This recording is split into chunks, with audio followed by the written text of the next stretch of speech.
You are watching Grace Television.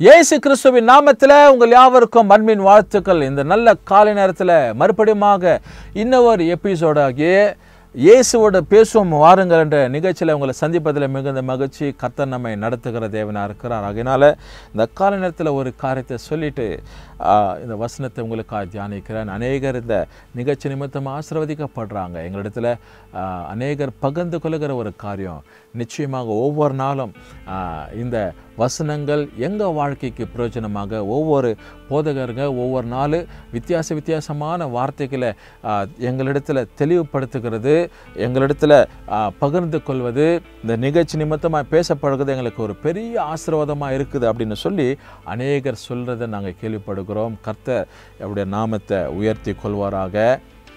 இதில் மனுஷனுக்கு எந்த புகழ்ச்சியும் கிடையாது, எல்லா புகழும் இறைவனுக்கு அப்படின்னு சொல்லி ஒரு வார்த்தையாக ஆல் க்ளோரி டு காட். தேவனுடைய சமூகத்தில் எல்லா புகழ்ச்சி அவர் ஒருவருக்கு தான். அவர் இல்லைன்னா எந்த காரியமும் இல்லை, அவர் இல்லைன்னா ஒரு நிகழ்வும் இல்லை, அவர் இல்லைனாக்கா எந்த சூழ்நிலை இருக்கவே இருக்காது.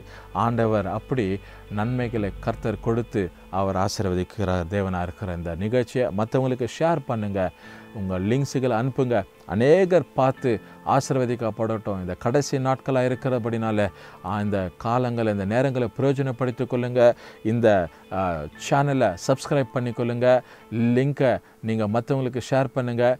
வர நோட்டிஃபிகேஷன்ஸுக்கு உங்கள் பெல் ஐக்கானை நீங்கள் ப்ரெஸ் பண்ணிங்களன்னா தினந்தோறும் உங்களுக்கு நோட்டிஃபிகேஷன் காலை 7 மணிலேருந்து 7:01க்குள்ளாக இந்த நோட்டிஃபிகேஷன் வரும். நீங்கள் ஓப்பன் பண்ணி பார்த்து நீங்கள் ஆசீர்வதிக்கப்பட்டு மற்றவங்களுக்கும் நீங்கள் பகிரலாம். கர்த்தர் உங்களை ஆசீர்வதிக்கிற தேவனாக இருக்கிறார். ஒரு குறிப்பிட்ட வசனத்தை வேதத்திலிருந்து பார்க்க போகிறோம். ரோமருக்கு எழுதின நிருபம் 12ஆம் அதிகாரம் 12வது வசனம். Book of Romans chapter 12 verses 12 says like this. I'm going to read and I'm going to pray for you. The Lord is good and His mercy endureth forever, the Bible says. Rejoice in hope, patient in tribulation, continuing instant in prayer. நம்பிக்கையில் சந்தோஷமாயிருங்கள், உபத்திரவத்தில் பொறுமையாயிருங்கள், ஜபத்தில் உறுதியாய் தரித்திருங்கள் என்று சொல்லி வேதத்தில் வாசிக்கிறோம். அருமையான தேவச்சனமே 3 காரியத்தை இந்த வசனம் நமக்கு கற்றுக் கொடுக்கிறது. என்ன அப்படின்னா, ஒன்று, நம்பிக்கையில் சந்தோஷமான தேவன் மேலே நம்பிக்கை வைத்து அதில் நம்ம எப்படி இருக்கணும், சந்தோஷமாக. மற்றவங்க மனுஷர் மேலே நம்பிக்கை வைக்கிறது நமக்கு எந்த விதத்துலையும் பிரயோஜனம் கிடையவே கிடையாது. We cannot achieve anything, we cannot obtain anything by keeping our hope in someone else. யார் மேலே நம்பிக்கை வைக்கிறது நம்ம எந்த நன்மையும் பெற முடியாது. எனக்கு அருமையான ஊரில் இந்த கால நேரத்தில் ஏசப்பா நமக்கு சொல்லிக் கொடுக்குற ஒரு காரியம், இந்த அருமையான புத்தகத்தில் அப்போஸ்தலனாகிய பவுல் எழுதப்படுகிற ஒரு காரியம் என்னென்னா, நீங்கள் நல்லா யோசிக்கணும். நம்பிக்கையில் சந்தோஷமாக இருங்க. ரிஜாய்ஸ் இன் ஹோப். தேவ சமூகத்தில் எது எடுத்தாலும் தேவனுடைய சார்ந்து அவர் மேலே நம்பிக்கை, அவர்தான் எனக்கு அப்படின்னு சொல்லி நீ நம்பிக்கையாக இருக்கும்போது தேவன் உன் நம்பிக்கையை அவர் வீண் போக்குறவர் அல்ல. உன் நம்பிக்கையில் கர்த்தர் உனக்கு எப்போதாம் அஸ்திபாரமாய், எப்போது உனக்கு துணையாக, எப்போது உனக்கு நன்மை கொடுக்கிறவராய் இருக்கிறார். 2வது சொல்லப்படுகிறது, வாசிங்க, உபத்திரவத்தில் பொறுமையாயிருங்கள். உபத்திரவம், நெருக்கம், அப்படியே கஷ்டம் முள் நெருக்கிறத போல ஒரே சமயத்தில் பல காரியங்கள் வந்து கஷ்டத்தில் கொண்டு வந்துடும். ஒரே சமயத்தில் இதை செய்யணும், அது செய்யணும், அது செய்யணும், இது செய்யணும். அதுக்கு பிற்பாடு யூனிஃபார்ம்ஸுங்க, அதை புக்ஸ் வாங்கணும், இன்னும் ஃபீஸு கட்டணும், அட்மிஷன் பண்ணணும், இவங்க காலேஜில் சேர்க்கணும், அங்கே ஐடிஐயில் பண்ணணும். இதெல்லாம் ஒரே டைமில் வர்றது.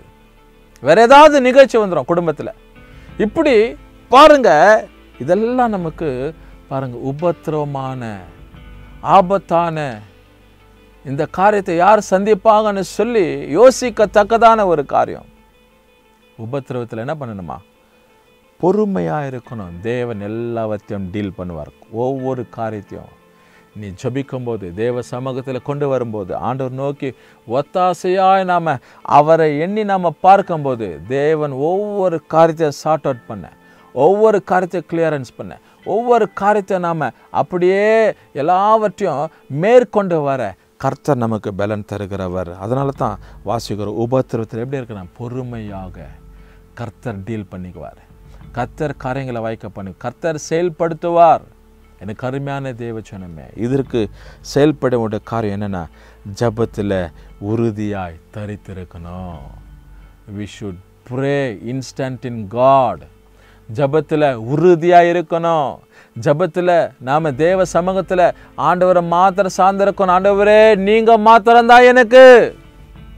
ஒரு மனுஷன் சொல்கிறாரு, நீங்கள் இல்லாமல் என்னால் வாழ முடியாது, உங்கள் கிருபை இல்லாமல் என்னால் எதுவும் செய்ய முடியாதுன்னு சொல்லி, அப்படி தேவனை நாம் ஜபத்தில் தரித்திருந்து நாம் அவர் மாத்திரம் உறுதியை பற்றி கொள்ளும்போது அவரே நமக்கு எல்லாவற்றுக்கும் மேலே இருக்கிறார். இஸ் மை எவ்ரி திங் அப்படின்னு ஒரே ஒரு வார்த்தை, is my every thing, is my all, is my every thing, is my. இந்த வார்த்தை பிடிச்சு கொள்ளுங்க. அவர் தான் எனக்கு எல்லாம், எல்லா நேரத்திலும் எனக்கு எல்லாமே அவர் தான் சொல்லி நீங்கள் பிடிச்சு கொள்ளி பாருங்கள். ஒவ்வொரு காரியத்தையும் நேர்த்தியாக ஆண்டவர் சார்ட் அவுட் பண்ண கர்த்தர் உதவி செய்வார். ஆண்டவர் நமக்கு நன்மையை கொடுப்பார். அதனால தான் வசனத்தை வாசிக்கிறோம், நம்பிக்கையில் சந்தோஷமாயிருங்கள், உபத்திரவத்தில் பொறுமையாயிருங்கள், ஜபத்தில் உறுதியாய் தரித்திருங்கள். தரித்திருக்கணும். we should be patient. We should be patient in a prayer. We should be continuing in an instant prayer. அவரோடு கூட இணைந்து இருக்கும்போது ஆண்டவர் நம்மை எல்லாவற்றிலும் நடத்துகிற தேவன். அதனால தான் அந்த வசனங்கள் மற்றவங்களுக்கு போய் ரீச் ஆகணும்னு சொல்லி சுலபமான வழியில் இதுக்கு பல உதாரணங்களை போட்டு அநேக இதர வசனங்களெல்லாம் சொல்லலாம், பரவாயில்ல, சொல்ல முடியும். ஆனால் வார்த்தை எளிமையாய் போய் மற்றவங்களை என்ன பண்ண ரீச் பண்ணணும். அதுதான் எங்களுடைய ஒரே ஒரு வாஞ்சை, தேவனுக்குள்ளாக இருக்கணும், தேவன் நீதியாக இருக்கணும்னு சொல்லி. ஆண்டவருக்குள்ளாக நம்ம பொறுமையாக இருக்கும்போது, ஆண்டவருக்குள்ளாக காத்துன்னு இருக்கும்போது, தேவனை நோக்கி இருக்கும்போது தேவன் எல்லாவற்றையும் நமக்கு நன்மைக்கு ஏதுவாய் அவர் தருகிறவர். இந்த காலை நேரத்தில் கண்களை மூடி ஆண்டவர் நோக்கி பார்ப்போமா. நல்ல பிதாவே, நாங்கள் துதிக்கிறோம், ஸ்தோத்திரிக்கிறோம், வாழ்த்துகிறோம், கனப்படுத்துகிறோம், மகிமைப்படுத்துகிறோம், உயர்த்துகிறோம். இந்த வசனத்தில் வாசித்தோம், ரோமர் 12:12 நம்பிக்கையில் சந்தோஷமாயிருங்கள், உபத்திரவத்தில் பொறுமையாயிருங்க, ஜபத்தில் உறுதியாய் தரித்திருங்கள் என்பதாக. இந்த வசனங்கள் இந்த பிள்ளைங்க வாழ்க்கையில், ஆண்டவர் அடிமைகளுடைய வாழ்க்கையில் ஆசீர்வாதமாக மாறட்டும். தொடர்ந்து நடத்துவீராக. இயேசு கிறிஸ்துவின் நாமத்தில் ஜெபிக்கிறோம் நல்ல பிதாவே, ஆமென். கர்த்தர் நம்மை ஆசீர்வதிப்பாராக.